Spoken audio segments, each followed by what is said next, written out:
Bienvenue sur 42 minutes, le podcast dédié à la reconversion professionnelle et à tous ceux qui cherchent leur voie. À retrouver comme toujours sur 42minutes.fr et sur nouvellevipro.fr.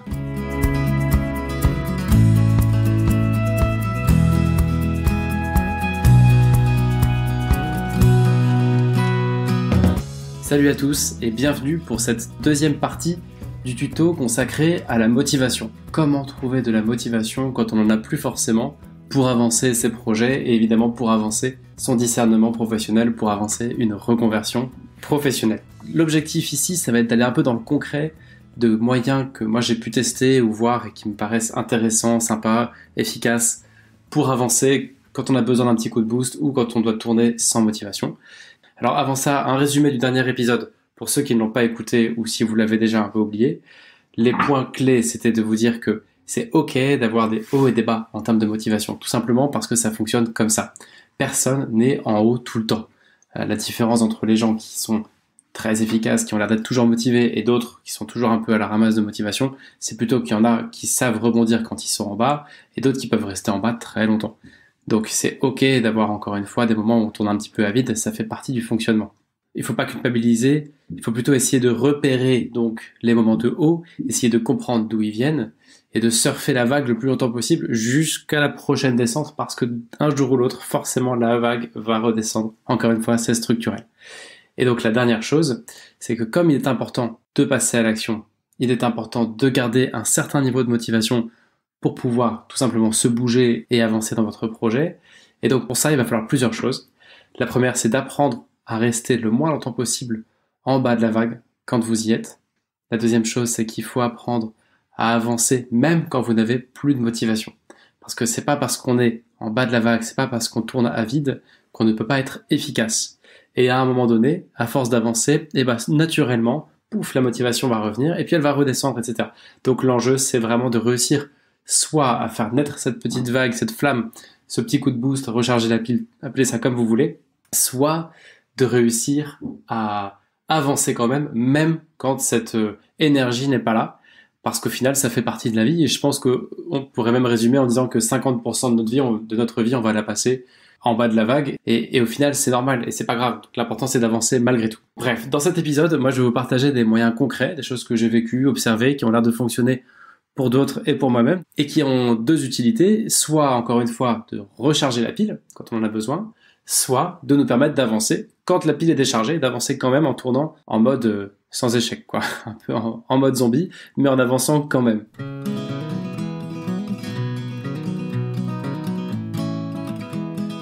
Le tout premier moyen, c'est le plus facile, c'est de trouver votre fuel, trouver le truc qui vous fait avancer et de le trouver tout seul. Donc là, je triche un petit peu parce que c'est vous qui faites tout le boulot et vous vous dites, facile, évidemment, je sais que certaines choses me motivent.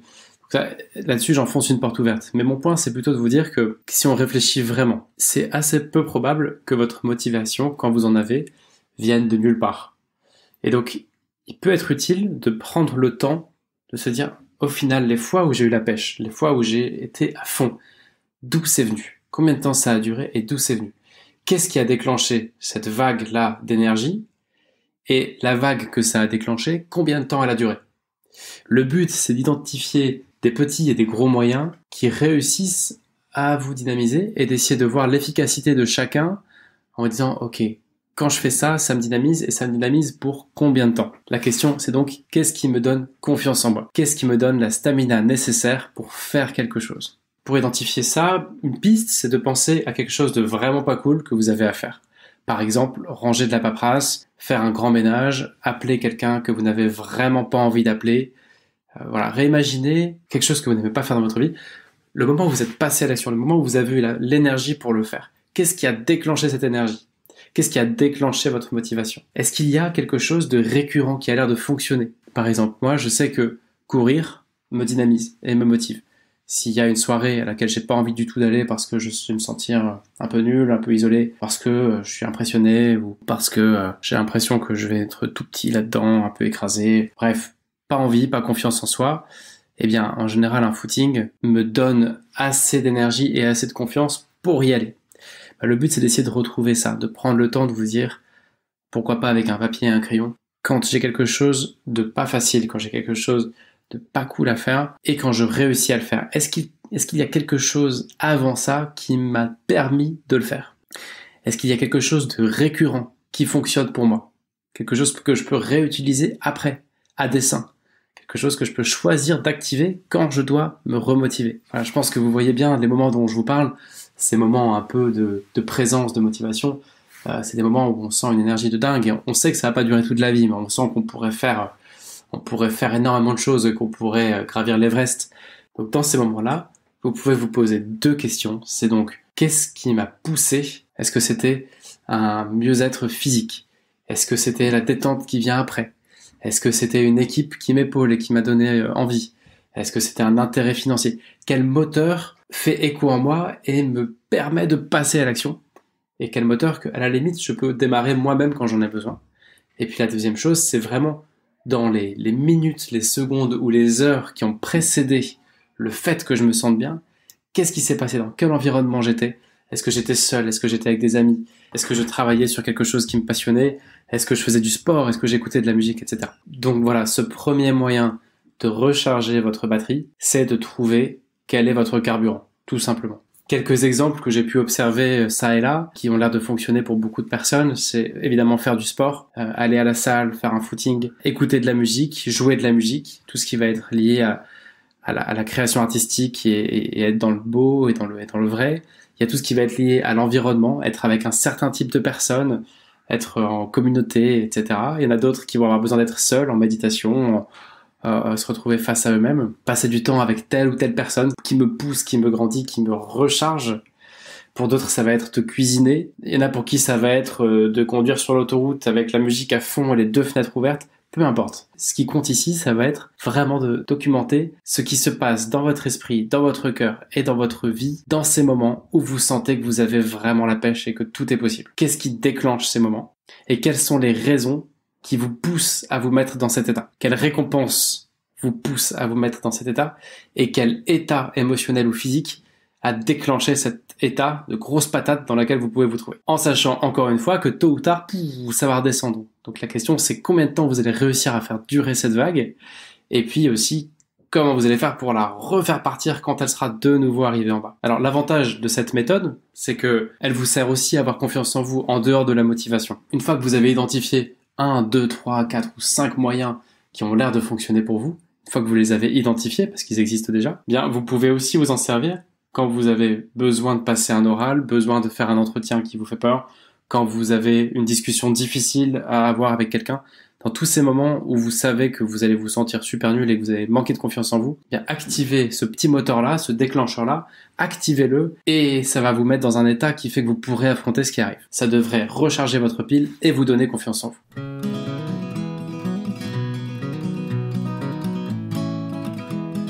Le deuxième moyen, c'est le moyen le plus humain. Il s'agit de tourner à vide en s'accrochant à la finalité de ce que vous allez faire. C'est peut-être pas très cool de dire ça, mais comme je vous l'expliquais, moi je pense qu'il faut savoir marcher à vide. Il faut savoir être déprimé, être l'ombre de nous-mêmes et continuer à avancer. Parce qu'au bout d'un moment, pouf, il y aura de la lumière et ça va repartir. Jusqu'au prochain coup de mojo où vous allez de nouveau redécoller. Pourquoi? Parce qu'il y a de l'enjeu. Parce qu'on a vu ça dans la première partie, il y a de l'enjeu à avancer coûte que coûte et à avancer dans une direction et avoir le courage de continuer à avancer. Et aussi pourquoi? C'est parce que chaque pas que vous avez fait, c'est un pas de plus dans votre projet. Donc voilà, il y aura des pas qui seront faciles à faire, il y aura des pas qui seront plus douloureux, plus difficiles, avec moins de reconnaissance. Il faudra les faire aussi, tous ces pas, même quand ils sont dans le noir et qui sont un peu plus compliqués. Vous aurez l'impression de marcher dans le noir, de ne pas trop savoir où vous en êtes, etc. Mais il faudra quand même avancer, il faudra quand même poser l'acte, faire un pas, puis un autre, et donc avancer à vide. Donc, le premier moyen, c'était vraiment de recharger votre pile. Celui dont je vais vous parler maintenant, c'est de vous dire, ok, je ne suis pas motivé, je suis vraiment pas au top, mais j'avance. Eh bien, moi, je vous invite à prendre un papier et à écrire quelques questions, vous verrez, qui peuvent vraiment vous faire avancer, même sans motivation. La première que vous pouvez noter, c'est si je n'agis pas, si je ne fais rien, si je ne pose pas un pas puis l'autre, si je ne fais rien, je sais ce que je dois faire, mais si je ne le fais pas, qui va le faire pour moi?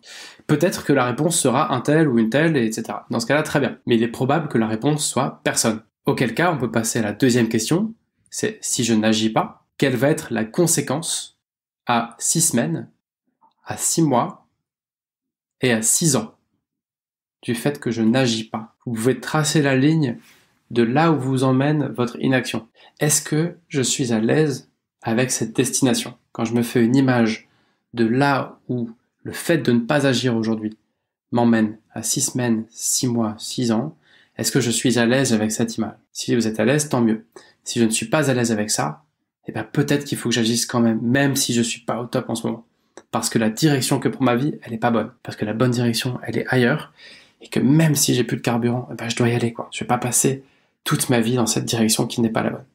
La troisième question que je vous invite à écrire, c'est si je n'agis pas, qui, en dehors de moi, va être impacté par mon inaction, par ma paresse ou par ma procrastination?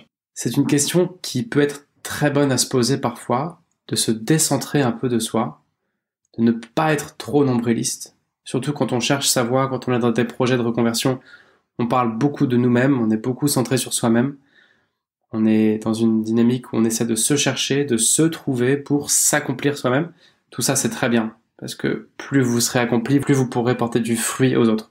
Mais à un moment de votre réflexion, si vous tournez un peu à vide et que vous n'avez plus la motivation, écrivez cette question. Si je n'agis pas, qui va être touché par le fait que je n'agisse pas? Combien de personnes vont être privées des bénéfices de mon action?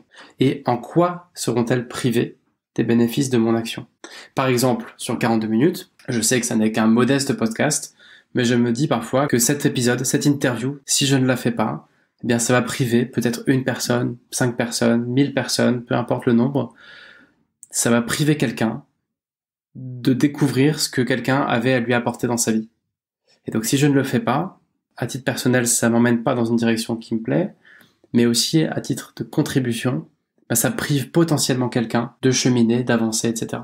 Donc posez-vous aussi cette question. Si je n'agis pas, qui va être impacté par le fait que je n'agisse pas? Ma femme, mon mari, mon copain, ma copine, mes enfants, mes parents, ma famille, mes amis, mes élèves, mon équipe. En fait, votre vie, elle embarque beaucoup plus que vous-même, qui que vous soyez et quelle que soit votre situation personnelle. Dans ce que vous faites de vos journées, il y a un vrai impact sur le monde. Si vous attendez avant de faire ce qui est bon, avant de faire ce qui est vrai, ce qui est juste, si vous procrastinez, si vous êtes dans une attitude trop paresseuse, eh bien, vous allez priver le monde des bénéfices de ce que vous allez pouvoir lui apporter. Voilà. Donc je récapitule ce deuxième point qui est un petit peu moins conventionnel, qui consiste à tourner à vide et à dire j'y vais quand même, en se disant si j'agis pas, qui va le faire pour moi? Si je n'agis pas, quelles vont être les conséquences à 6 semaines, 6 mois, 6 ans dans ma vie? Et si je n'agis pas, qui va être impacté par ça?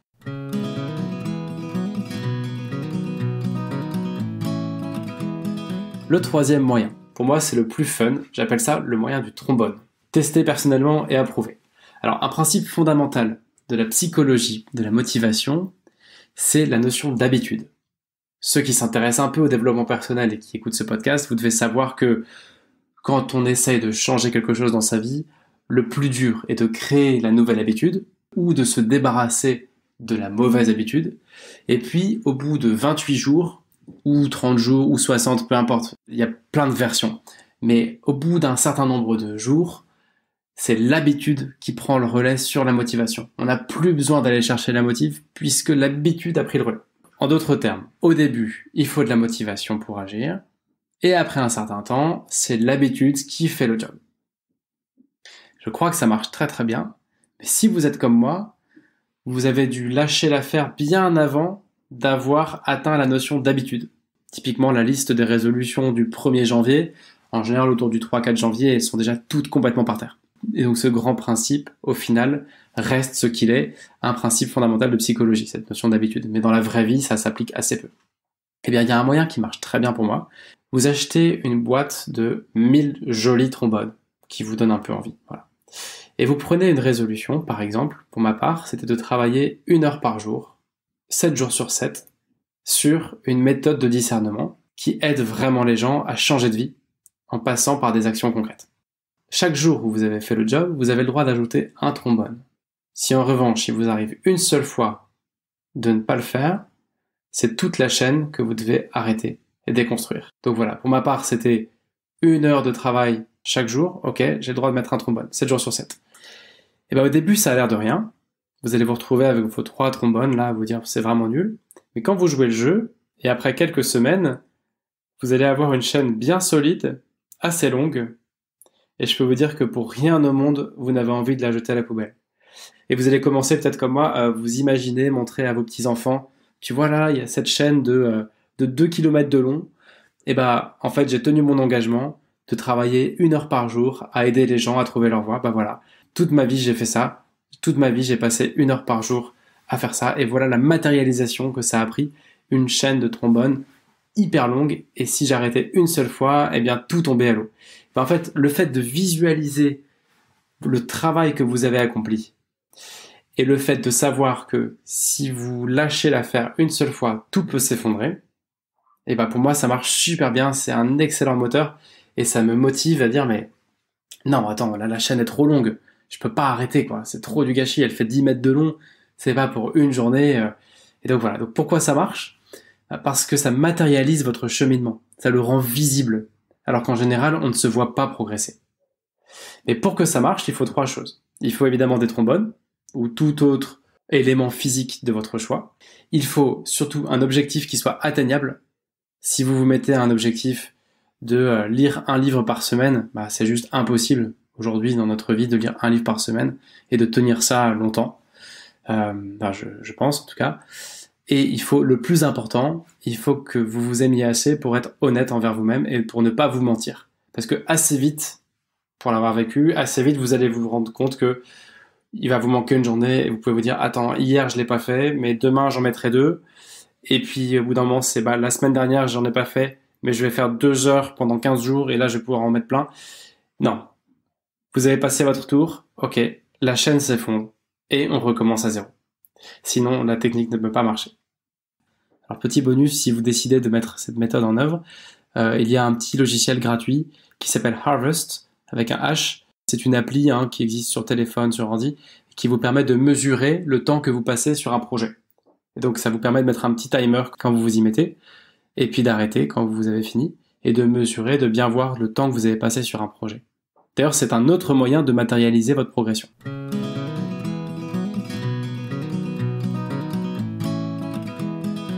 Numéro 3, le moyen le plus passif. Vous avez déjà entendu parler de la méthode Coué, j'imagine, qui consiste à vous répéter inlassablement « je vais y arriver, je vais faire ci, je vais faire ça » et vous le dire 100 fois par jour, ce qui fait que peu à peu, cette litanie, cette répétition de votre objectif ou de ce qui vous anime fait que votre rêve devient réalité parce que tout dans votre vie tend à accomplir ce que vous vous répétez à longueur de journée. Je sais pas si c'était très clair d'ailleurs, mais sinon vous tapez méthode Coué sur Google et ça vous en dira plus. Je crois que ce moyen-là est très efficace, mais personnellement j'ai toujours trouvé ça hyper bizarre de se répéter les choses. En fait, il y a un côté un peu dingue là-dedans, il y a un côté pas net, pas tout à fait normal là-dedans. Mais en revanche, il y a un entre-deux que je trouve très efficace et que j'ai mis en œuvre depuis un moment et qui fonctionne vraiment bien. Alors c'est pas moi qui l'ai inventé, pour la petite histoire, un jour j'ai lu un article dans un journal de quelqu'un qui expliquait qu'il avait gagné son premier 1 000 000 d'euros et que pour faire ça, il avait affiché sur son plafond, au-dessus de son lit, cet objectif de vie, de gagner 1 000 000 d'euros. Donc en clair, il a imprimé quelque chose qui symbolisait cet objectif. Peut-être qu'il a écrit 1 million sur une page, je sais pas ou un lingot, j'en sais rien, je sais pas comment il a matérialisé ça. Mais il a scotché sur son plafond cette image, cette matérialisation de son objectif. Et tous les matins, en se réveillant, il voyait ça. Et tous les soirs, quand il se couchait, il voyait ça. C'était devenu central dans sa vie. Et peu à peu, les étoiles se sont alignées et il a fait en sorte d'atteindre son objectif sans même s'en rendre compte. Bien moi, j'ai essayé. Je l'ai fait plusieurs fois. Donc à part pour l'objectif, parce que c'était pas le mien. Mais je peux vous dire que ça marche extrêmement bien si vous focalisez toute votre énergie sur une seule chose. Si vous mettez toute votre attention sur un seul objectif. C'est très probable que la motivation vienne toute seule, que les étoiles s'alignent toutes seules, que vous finissiez par y arriver. Ce qui est écrit finit par arriver. Je ne sais pas trop par quel processus, mais ça fonctionne vraiment bien. Testez-le. Vous verrez, c'est dingue, mais ça fonctionne. Et ce qui est très marrant en plus, c'est que si vous mettez sur votre plafond, dans vos toilettes, en fond d'écran de votre appareil, l'image qui symbolise votre objectif, ça peut être une photo, ça peut être un mot, peu importe. Non seulement ça marche, parce que vous allez focaliser votre énergie dessus, Mais en plus, ça questionne les gens. Et du coup, ils ont envie de vous aider à y parvenir. Et c'est assez dingue ce que ce petit geste de rien du tout, très passif, d'afficher physiquement, visuellement votre objectif dans votre vie, va déclencher un processus d'action qui fait que peu à peu, vous allez vous rapprocher de cet objectif. Quelques conseils pour mettre ça en place. Il faut un seul objectif au plafond. Moi, voyant comme ça marchait bien, j'ai vite eu tendance à augmenter un peu la dose et je me suis retrouvé à un moment avec 6 ou 7 images différentes. Déjà, c'est horrible, ça ressemble à rien. Et en plus, ça devient trop complexe et on se perd un petit peu, ça ne marche plus. Réfléchissez vraiment à s'il y a une seule chose dans ma vie à laquelle je veux arriver, d'ici 1 an, 2 ans, peu importe. Qu'est-ce que c'est? Mais une seule. Vers quoi je suis tendu. Cette ambition vers laquelle je cours, c'est quoi? Et je l'imprime, je la mets en fond d'écran, je l'accroche sur mon plafond, je la mets dans mes toilettes, je la mets partout. Ou je la mets en tout cas là où ça compte pour moi, et là où je regarde tout le temps. La première chose donc, c'est une seule image, un seul objectif. La deuxième, c'est d'essayer de trouver quelque chose de sympa. Si vous mettez une image dégueulasse qui vous fait pas du tout rêver, bah ça va pas vous pousser. Faites ça bien. Essayez de trouver quelque chose qui soit beau, quelque chose qui vous transcende, qui vous vraiment, quand vous regardez cette image, ça vous donne la banane et vous dites ah oui c'est vrai, c'est après ça que je cours. La troisième, c'est mettez-la là où vous regardez tout le temps. Ça peut être le plafond, ça peut être au-dessus du lit, ça peut être le fond d'écran de votre ordi, ça peut être le fond d'écran de votre Apple Watch ou de votre téléphone ou je ne sais quoi. Mais il faut que ce soit visible, visible, visible. Donc essayez. Et puis, en commentaire du podcast, n'hésitez pas à partager si ça a fonctionné pour vous dans quelques semaines, quelques mois ou quelques années.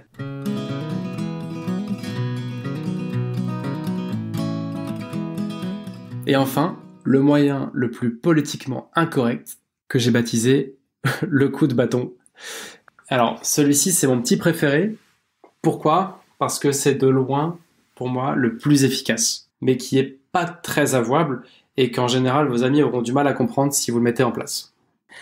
Avant de vous parler de celui-là, on va prendre un petit peu de recul. On parle ici de motivation, de comment aller la chercher, et pourquoi être motivé est utile au fait de prendre sa vie en main. Tout ça, c'est très bien. Mais il est important de se poser la question de la finalité de votre motivation. Ce que vous entreprenez, ce pourquoi vous avez besoin d'agir, à quel point c'est important pour vous, qu'est-ce que ça va changer en vous. En anglais, on pourrait dire « How bad do you want it ?» C'est-à-dire, cette motivation, jusqu'où tu es prêt à aller, ou prête à aller, pour l'avoir. Est-ce que ce projet qui m'anime est important pour moi, au point d'être prêt à me faire un petit peu mal pour y arriver? Jusqu'où je suis prêt à aller pour être motivé, jusqu'où je suis prêt à aller surtout pour avancer dans cet objectif de vie. Pourquoi je vous dis ça? Parce que cette méthode consiste à se baser sur un principe de programmation neurolinguistique simple, qui est assez détaillé dans un livre d'ailleurs dont je vous parle dans un des tutos 42 minutes. Le livre Awake the Giant Inside, que vous verrez dans les 3 livres pour changer de vie. Ce principe-là est simple. Mais si vous voulez tous les détails, vous irez lire ce bouquin. Dans les grandes lignes, ce que ça dit, c'est que vous avez plus tendance à agir pour éviter une souffrance que pour aller chercher un bénéfice ou un bien-être. Pour illustrer ça, on va prendre un pari. Imaginez un pari où je vous propose de gagner 100 000 euros, mais vous avez une chance sur 10 de perdre 100 000 euros. Imaginez maintenant le même pari où je vous propose 1000 euros et vous ne pouvez pas perdre. Qu'est-ce que vous allez faire? Intuitivement, qu'est-ce qui vous paraît le plus logique? La plupart des gens vont préférer plutôt assurer 1000 euros sans risque et éviter de perdre des sous que d'aller chercher un plus gros gain, en l'occurrence 100 000 euros, mais avec une chance sur 10 de vraiment perdre gros.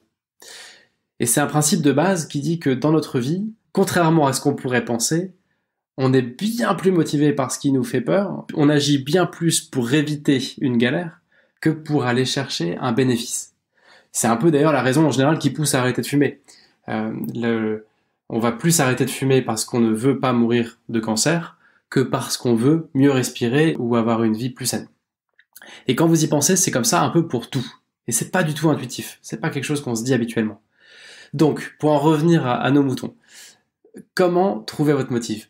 Eh bien, en fait, si vraiment votre objectif est important pour vous, si ce que vous devez faire mérite vraiment que vous vous donniez les moyens de le faire, eh bien, vous identifiez quelque chose qui vous ferait vraiment, vraiment, vraiment mal si vous ne le faites pas. Et vous mettez des règles du jeu, vous mettez un ami dans la combine pour être sûr d'avoir un bourreau qui soit vraiment impartial et vous pourrez être sûr d'aller chercher la motive et vous avancez comme ça. Alors ça peut paraître un peu extrême, moi c'est comme ça que j'ai arrêté de fumer. Je réussissais pas, j'ai essayé l'hypnose, j'ai essayé vraiment beaucoup de choses et ça ne fonctionnait pas. Et puis un jour, j'ai testé cette technique en me disant, ok, j'ai le droit de fumer, mais si je fume, j'ai pas le droit de me laver les dents pendant 24 heures. Donc si j'ai des amis qui écoutent ce podcast, ils vont bien se foutre de moi parce que c'est une période dont ils se souviennent bien.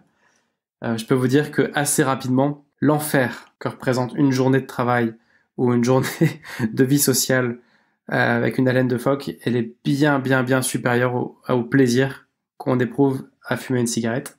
Et donc assez naturellement, fumer est devenu un enfer. Et donc, assez naturellement, j'ai trouvé la ressource pour arrêter de fumer. Et bien c'est pareil, si vous êtes vraiment motivé, si vraiment ce que vous avez à faire et ce pourquoi vous avez besoin de motivation en vaut la peine, et ben trouvez quelque chose qui vous saoulerait vraiment, qui vous embêterait vraiment, et dites-vous que si vous ne le faites pas, ben cette chose-là va se déclencher. Donc pour illustrer ça, et parce que moi aussi j'ai besoin de motivation pour faire un épisode par semaine, c'est pas toujours évident, eh bien ma façon de mettre en œuvre ce moyen-là, c'est que je vais faire une enveloppe et je vais faire un chèque de 1 000 € à destination d'une association la pire que je puisse trouver. Alors ça peut être un parti politique, mais j'ai pas envie de trop politiser ce podcast. Donc je crois que je vais prendre une enveloppe, faire un chèque de 1 000 € à quelque chose que je déteste, pour une cause que je déteste, avec un petit mot de faites-en bon usage. Et je vais donner ça à un bon copain en lui disant que si une semaine, l'épisode ne sort pas le dimanche soir, à temps, eh bien, il a le droit de poster cette enveloppe avec mon chèque et le petit mot de félicitation pour une association ou un parti politique que je déteste. Personnellement, je vais le mettre en œuvre à partir de cette semaine. On verra où ça nous mène. Mais tout ça pour vous dire que cette technique-là, elle est redoutable. Je l'ai essayée souvent et elle fonctionne extrêmement bien. Voilà, ce sera tout pour cet épisode. J'espère que ça vous a plu. N'hésitez pas à me partager vos commentaires sur 42minutes.fr ou sur Apple Podcast ou peu importe, trouvez la bonne plateforme pour vous. Mais ça fait toujours chaud au cœur d'avoir des commentaires. Et je vous dis à très bientôt pour une nouvelle interview ou pour un nouveau tuto.